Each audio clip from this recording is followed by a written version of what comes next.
Guys, welcome back to a super special edition of the show. Dane sends his love. He's covering an event. That's okay. Gives me more time to do my favorite. You guys know I love sports and music, but sports is 1B and music is 1A. And there's a gentleman I've been watching and following for his storied career, really just kind of still at the peak of his career. Be bringing on Jeff Fabb here in a little bit.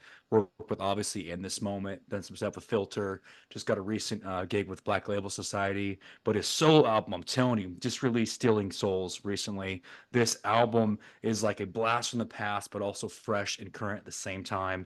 My favorite song from the album is As the Wind Blows. Great writer, great musician, great lyricist. Just anything he touches, it seems like it turns to gold. So can't really call him a drummer. Can't really just call him a guitarist. It's a musician's musician. So this is one of those fanboy moments for me. I'm gonna get right down to it and bring on Mr. Jeff Fabb. Jeff, how you doing, my friend? I'm doing good. Thanks a lot for that introduction, man. Yeah, Wow. man.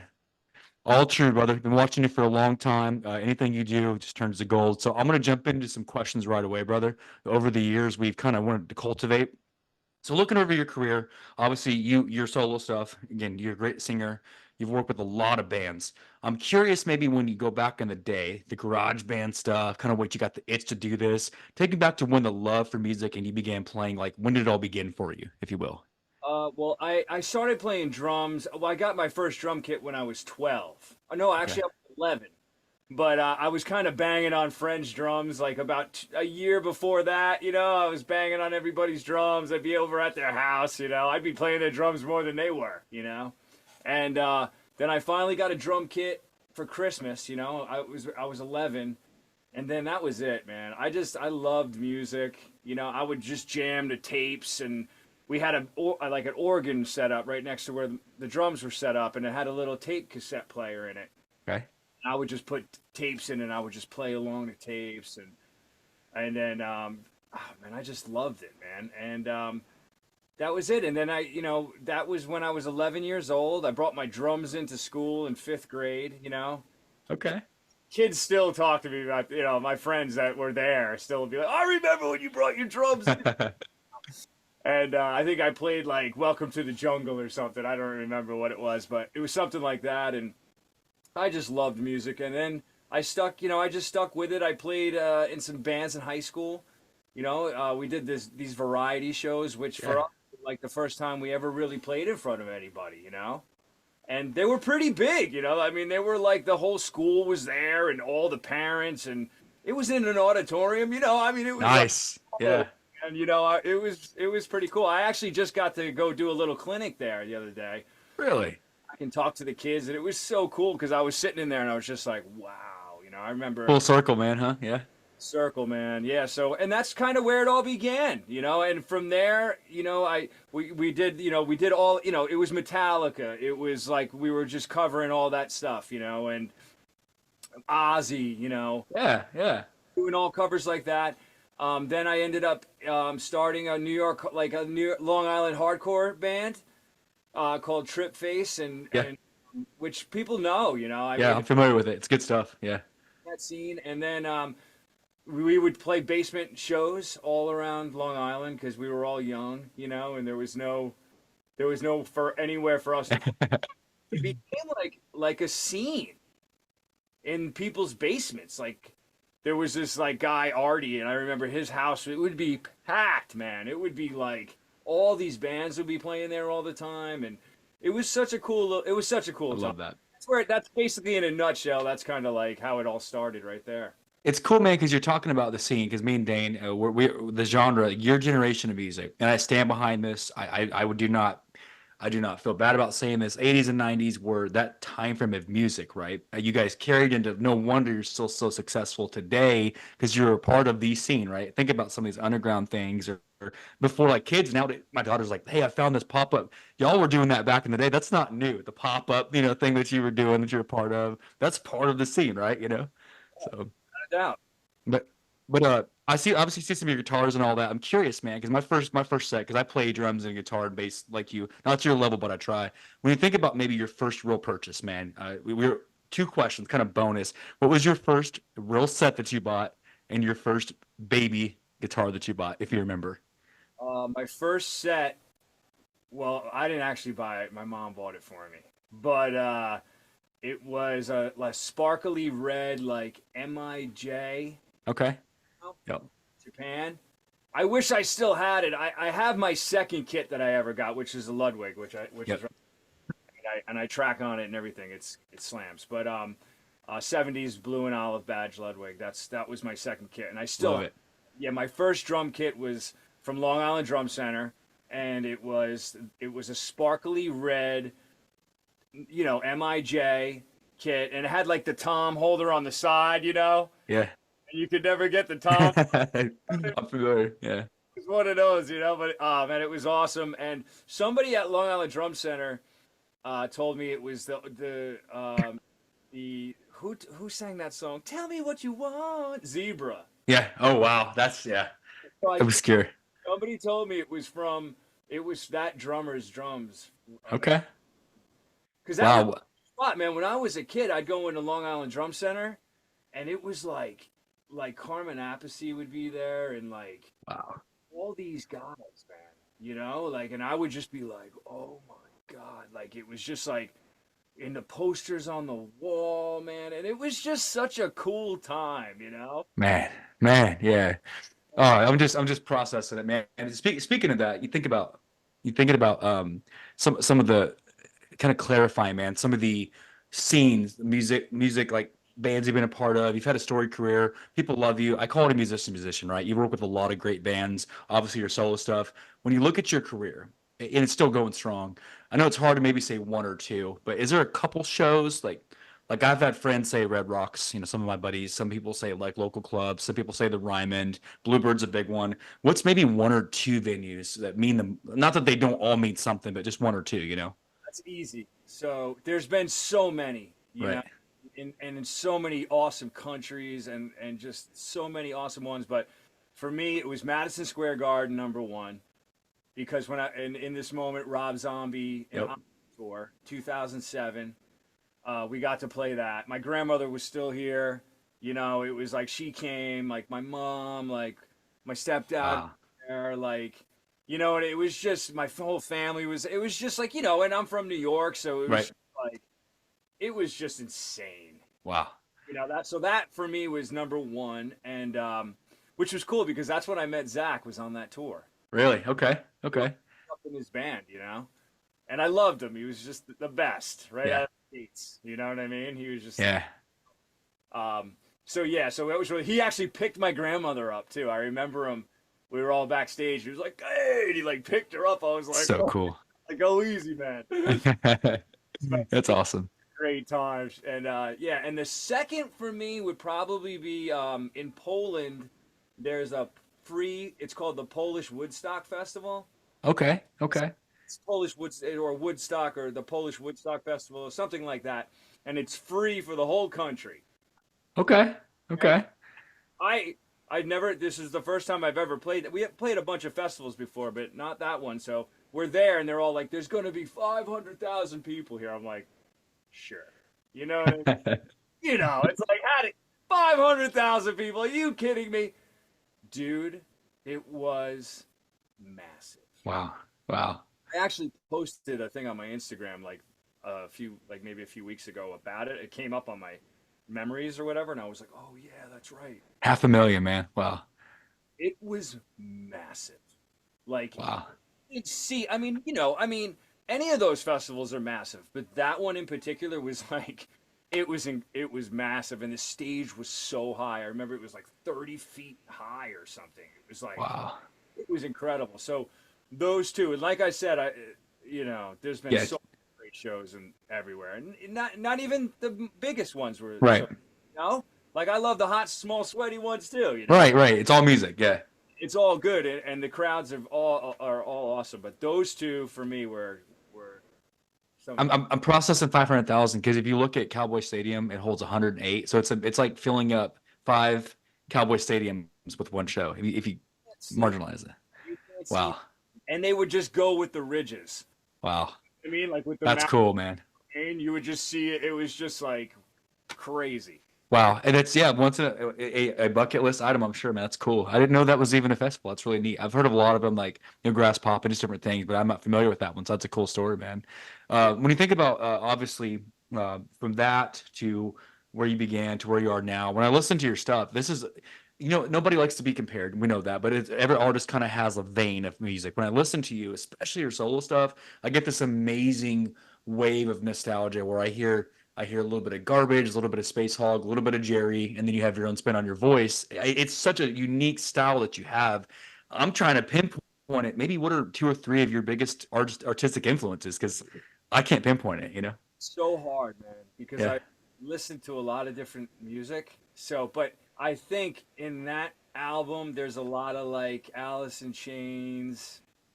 But then, friends of mine are like, because I played a lot of B3 on it, Right. that they're like, man, it's like Deep Purple kind of too. And a lot of my friends say the same thing. They're like, it's so familiar yet not. Yeah. Yeah. They're like, and for me, it was kind of like, I guess I wasn't trying that. I wasn't trying for that. I was just kind of like, oh, you know what? I'm going to play some B3 on this. And then it was like, well, let me play some B3 on this one too. And then It it was works. Yeah. part of that sound for that record. Yeah. Uh, It so works, man. It's I good. would, I would say probably, the grunge era, like you're picking up. I would say a lot of that. Okay. With some classic in there, some classics rock in there as well. It's so good, man. Like I said, it's refreshing, and I played it, 10, 15 times even before I approached you all the way through. And it's like I love it how it's one of those albums, and I feel like I'm that guy now where like I say back in my day, my daughters, they're into their generation of music is the TikTok generation. I come from a generation where again, and I'm grunge, I'm almost 40, and you think about you can play an album all the way through. Your album, you can start it, you can play the album all the way through. It's conceptual. You can have singles, and you can pick apart your singles, but it's not just about that. So I just thank you for bringing us a complete body of work where it's not just picking pieces. You can listen to the whole thing. So thinking about what you've done so far, obviously that was a great year for you. I know we're into 2024 now already. Great release. Are you looking at, and now that the way that the music industry works, are we doing more singles? You got some tours coming up. What's the next 12 months looking like for you as an artist? Well, I already started another record because Wow. had time off. So, and I love writing. So, I have a bunch of stuff written right now, and I started kind of collaborating with my buddy that I used to be in this moment with, Blake. Nice. Great dude. And he's a great engineer slash producer, slash guitar player. So I started writing, and then I was like, we were like, hey, I was like, hey, let me send you some like a song. Will you play on it for me or whatever? And Nice. he sent it back to me, and I was just like, oh well, you want to do another one? And he was like, all right. And now we're like 8 songs in, That's cool. Yeah. So what I wanted to do was maybe release a song. Maybe I'm gonna release a song this coming Friday, Nice. Okay. and then maybe I'm gonna see how that goes. If people like that, maybe I'll release like a song, like for like a month, maybe up to the summer, and then I'll release the whole record. Yeah. Yeah. People Just will love it. I'm gonna tell you right now. listen to. You know what I mean? I don't know. Like you said, it's such a weird time. I don't really, people like to hear music all the time. You know what I mean? So I don't know. Like, we like records. Right. Right. I like records too. But I understand. You know what I mean? People are like, now kids are used to hearing stuff all the time, like consistently. Daily. Yeah. Yeah. So it's like, all right, well, maybe I'll do that.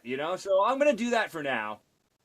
That's cool. I guarantee you'll definitely get some a different type of fan base. You have your loyals and your cult following doing that kind of stuff, man. I'm telling you, it's a whole new like vein of music.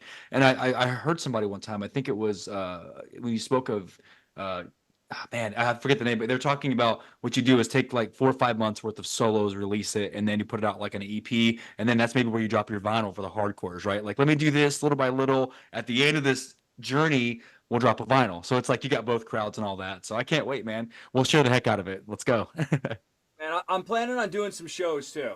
Good. Nice, man. Are you and him gonna release it under Jeff Fabb, like the body of work, or I'm nice? going to do that with like a different name of the record. Nice. Very cool. I love it. First record will be the Stealing Souls record, and this will be like a different name.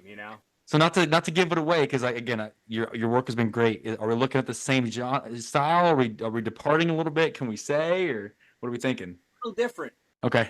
Okay. but still going to be the rocking and heavy. Okay. Be a little heavier, maybe. Okay. I love it.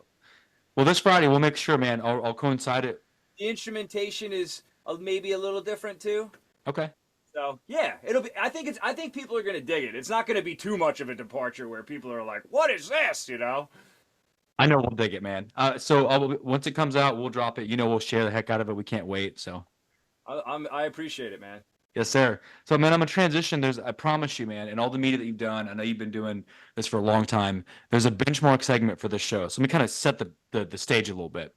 We've been doing this since we began about 15 months ago, all across the world. Our fans are awesome. They give us some weird questions. It's PG. We like to get weird. It's called rapid fire. So what we do with this, we usually bet. So Dane and I, he's calling a game, but he sent me his picks. And what we're gonna do, we're gonna present to you 5 questions. There's no wrong answer. We're betting on you what we think you're going to say. So the winner gets lunch provided by the loser, and all you got to do is go with the heart, whatever you would have picked, and I'll tell you at the end who had the closest personality picker of you, if you will. Okay. So first question, now imagine past or present, reality doesn't exist. You can be in video games, you can be in movies. For a second, reality doesn't exist, okay? So they call you up and say, hey, we're going back to the late 90s during the height of grunge, and they want you to be a tag team wrestling partner. We're going back to WWF, okay? And they want you to just make an appearance at WrestleMania. You and your tag team partner are going against like The Rock and Stone Cold or something. The 2 guys you can choose from, you can either pick Kevin Nash, the old school Diesel, or you can pick the Big Show. Love them both. But one of these guys can be your tag team partner. Who are you going with? Big Show. Oh, I had you for Kevin Nash, bro. I really did. Okay, Dane had Big Show. Okay, no wrong answer. No wrong answer, man. So no problem. So second question, check this out. In this rapid fire, they're making a movie about you. And you get to have one of these 2 guys play you in this biopic, whatever you want to call it. This one comes up a lot. Basically, it's going to be called like Stealing Thunder, something kind of cool, playing off of Stealing Souls. And one of these 2 iconic drummers are cast to play you, but you get to choose. Love them both. You can choose Dave Grohl to play you in the movie, or you can choose Stuart Copeland to play you in the biopic. What do you go with? Oh man, that's hard, man. Both great. Grohl. Let's go. I had you. I did 1 for 1. Love them both, but it just I had to go with that one. So next question. Check this out. You're going back into we're gonna go back to 1994. Bob Rock wants to make a concept album with you. Okay, great dude. And they say this is the interesting part. It's gonna be a 13-song album, and they give you a topic. You're gonna sing it, and you can only write 13 songs about this topic. It's a complete concept album. Your 2 topics, you can either write about Tabasco sauce, make 13 jamming tracks about Tabasco, or you can write about different types of fishing lures. You got to make this epic album about Tabasco or fishing lures. Which one do you go with? Tabasco. Let's go, dude. I had you 2 for 3. I can just see like the fire to my soul and some really cool titles and all that. You know what I mean? I love the hot. Let's go. I love it, man. Dane actually had lures, so I'm beating him by 2. So 2 more of these. Jingles, over the course of time, commercials and famous jingles on the radio, also like TV intros, been a thing, right? There's catchy songs and commercials. So you get to go back and be credited for making one of these 2 commercial/jingles. You can be the guy that wrote the Kit Kat song, give me a break, you know what I'm saying? Or, this is a hard one, you can be credited for making the Golden Girls theme song. You got a friend in me, Kit Kat. Where we going? Watching some of it, man, when I was a kid. Yeah. Kit Kat. Let's go. I really did have you because I could just see you kind of meddling up a little bit, you know what I'm saying? So, very good. So, last one, man. Last one of this, gonna go sports for a second, of the rapid fire. You're making a music video. You're doing it for Fabb. And it's going to have a little bit of a sports scene. Maybe it's like, not to give it away, but maybe you got some adrenaline stuff. And you can choose one of these 2 sports franchises to be in your music video. Like, they kind of help you just make the video. Love both of these, but you can either choose the entire team of the Dallas Stars to be in your video, hockey, or you can go with the entire Sporting Kansas City soccer team to be in your video somehow. Like, maybe they're actors or whatever, but which one are you going with? Dallas Stars. I had you. I did, dude. I kind of figured you for a little bit of a hockey guy, maybe. So, love it, man. Cool, man. Well, it's a little segment we do, hopefully, in interviews and media. You've done something a little different. It's called Rapid Fire. So, Totally. Let's go. love it, man. So, final segment. We do this every episode, Jeff, kind of to value your time. But what this is, it's called Open Mic. When we began doing the show, whether it's athletes or musicians, whatever people are doing, our premise is about how you got the guts and the passion to chase your dreams. Story career still going strong. If you were to maybe go back and give your beginning self or someone that wants to be like you one day, just a couple pieces of advice, what's something you tell those out there that want to be you, you know? I would just say follow your dreams, do what you love, follow your dreams, and just don't listen to anybody what they have to say to you. Okay. Obviously, if you're doing something wrong and somebody's telling you not to do it, listen to them. But if they say that you're not good enough, or you can't do this, or you'll never be able to do this, and those types of things, don't listen to them. And also, don't listen to your head if your head is telling you that. Love it. Love it. So, Has there, there's got to be times, and I'm glad you didn't listen. Did you ever have that self-doubt you had to overcome along the way?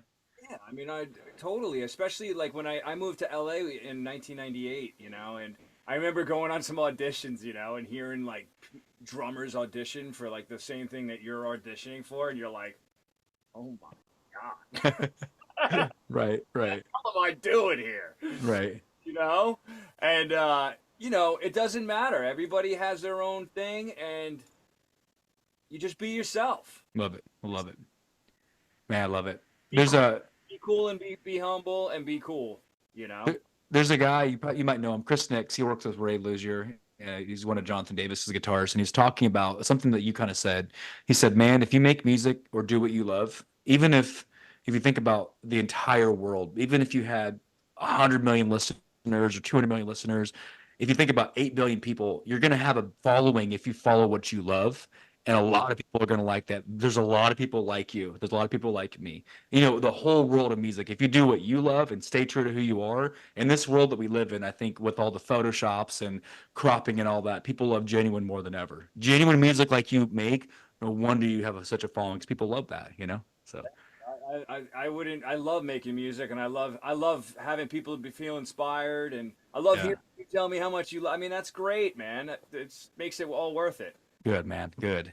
Well, Jeff, I will say this because we always want to value our guest time and we want to be the one in it before they do. So on this, we always say open invitation as you drop some more stuff. This show, obviously, we'll welcome you back anytime. Maybe as the album completes, you're welcome to come back anytime. We'll make sure we get this out to the world as soon as we can. It's been my pleasure. Let's make sure we make this the first of many, if you don't mind, and let's be sure to stay in touch. Okay. Absolutely. Thank you. Awesome, Jeff. I appreciate your time and thanks again, and I hope you have a great night. Okay. So. Take care, brother. So, guys, that's Jeff Fabb. I'm telling you, if you need an inspiration, you need someone to listen to, or just kind of something to maybe bounce ideas off of. Pop on the Stilling Souls album. I'm telling you, you will not be disappointed. From In This Moment to a Black Label Society, working with Filter, some of the early bands to now what he's doing. There's no question when a genuine guys like that who have a passion for music and a passion for people, it's no wonder that they continue to be loved and just keep going. So it inspires me when I hear someone passionate about what they do, passionate to help others. It doesn't have to just be music. We talk about coaches, athletes, maybe you want to be a doctor, whatever you want to be. The point is when you're doing something you love and you love it for the right reason, people are going to flock to that. So as you all know, that's my scene. I love this type of music. I love this entire vein of music. So this was a bucket list item for me. I couldn't say enough how much I love the guy. So we got a big week coming up of shows, you guys. This was our kicking off our week. This week we got a few more. We got our buddy stopping by tomorrow night from Grandma Train, as well as somebody from Unspoken. And we'll end the week with a surprise. Got a few more things coming up for you. Got our buddy AJ stopping by from Fire from the God. So it's going to be a huge week. But this is how we wanted to kick off the week with just a inspirational hero that I just can't say enough good things about. So on behalf of Dane and I, don't forget as always that we love you. And as Dane would say, thank you for listening.